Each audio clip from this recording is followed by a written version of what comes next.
Je dois dire d'entrée que nous sommes à l'ère d'un capitalisme violent. Et quand on est à l'ère d'un capitalisme violent, ce n'est pas le minimum social qui concerne. Ça ne préoccupe pas parce que le système capitaliste avec le libéralisme économique ont pour but d'engranger tous les facteurs pouvant permettre la production de la richesse. Donc, tous les moyens de production sont saisis. Les facteurs conduisant à la richesse sont aussi confisqués.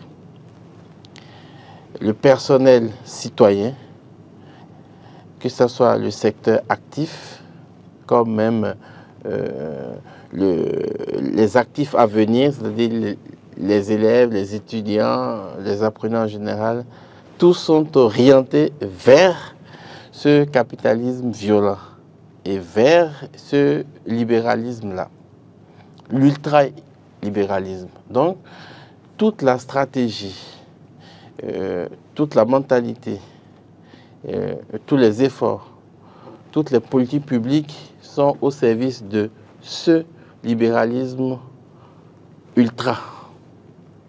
ultra-possessif, possesseur, destructeur, colonisateur.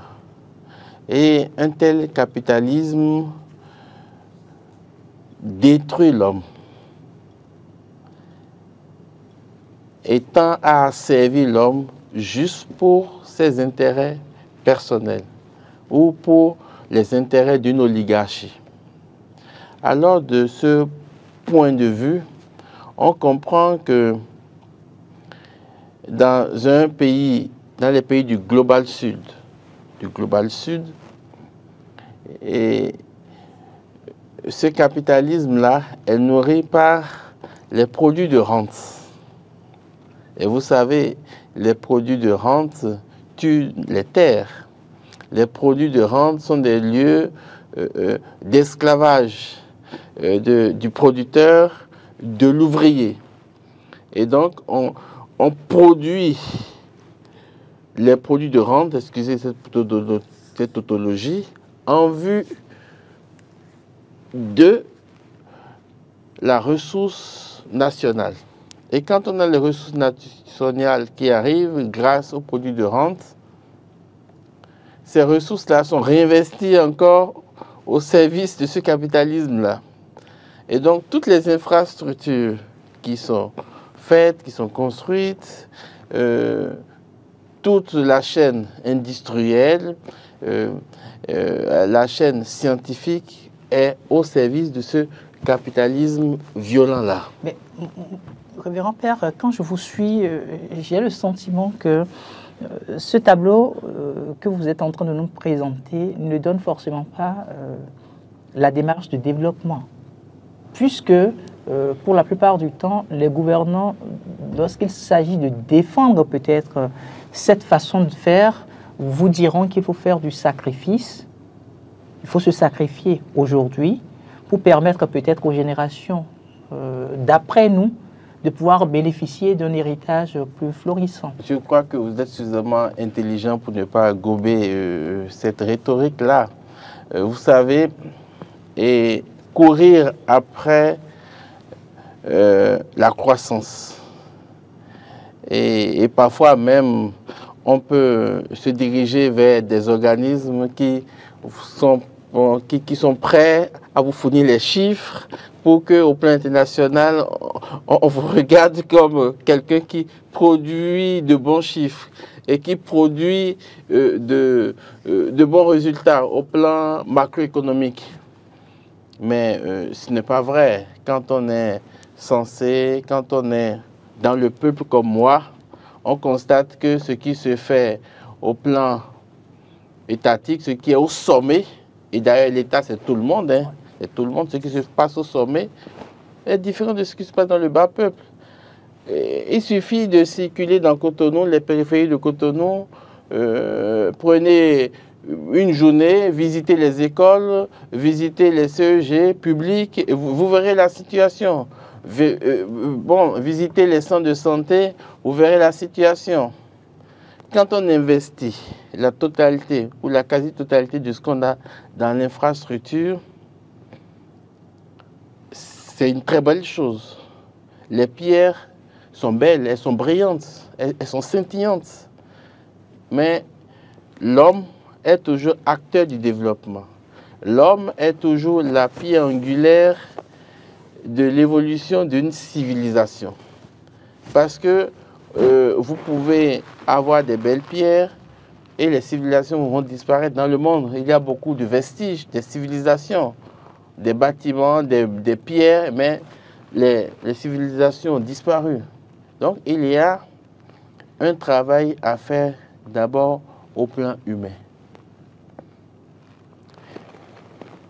La première stratégie de développement, c'est l'éducation, c'est la formation. Est-ce que les gouvernants ne peuvent pas s'atteler, par exemple, à offrir à leur communauté les pierres et les religieux comme vous vont continuer par former l'humain? Mais nous ne sommes pas au Congo. Nous ne sommes pas au Congo. C'est au Congo que, et moi j'appelle souvent ce pays-là comme le pays qui est un péché à Dieu. Un pays qui est un péché à Dieu. Parce que ce pays a tellement de richesses naturelles, minières, tout cela, mais l'État n'existe pas. Si vous prenez 1000 établissements scolaires, l'Église en a près de 800. Si vous prenez 1000 établissements sanitaires, l'Église a près de 900. Mais nous sommes dans un contexte congolais, Congo démocratique, où le catholicisme a une grande place. Ils sont majoritaires. Donc l'Église a toute la place. Mais dans les autres pays africains, ce n'est pas toujours le cas. L'Église comme institution participe du développement. Elle participe du développement. L'Église a fondé le développement d'Europe. Après la Deuxième Guerre mondiale, l'Église a participé au développement. Mais l'Église n'est pas au devant de la scène politique. L'Église n'est pas, ne dirige pas un État. L'Église est dans la cité, au cœur de la société civile, et comme tout citoyen, a la volonté d'apporter ce qu'elle peut apporter. Il revient donc à l'État qui est le pouvoir exécutif de mettre en place des politiques publiques qui s'incarnent dans le vécu de chaque citoyen, qui s'incarnent dans l'assiette du citoyen, qui s'incarnent dans le corps du citoyen et qui s'incarnent sur tous les terroirs, sur toutes les terres. D'où la décentralisation. Mais de nos jours, la décentralisation est cadenassée. Et c'est comme si le pouvoir local est exercé par ce même pouvoir exécutif. Donc dans ce cas, tout ce que nous voyons est au service du capitalisme violent. Alors que dans un État sérieux, dans un pays qui aspire au développement, tous les secteurs ont et bénéficient du même privilège, de la même affection,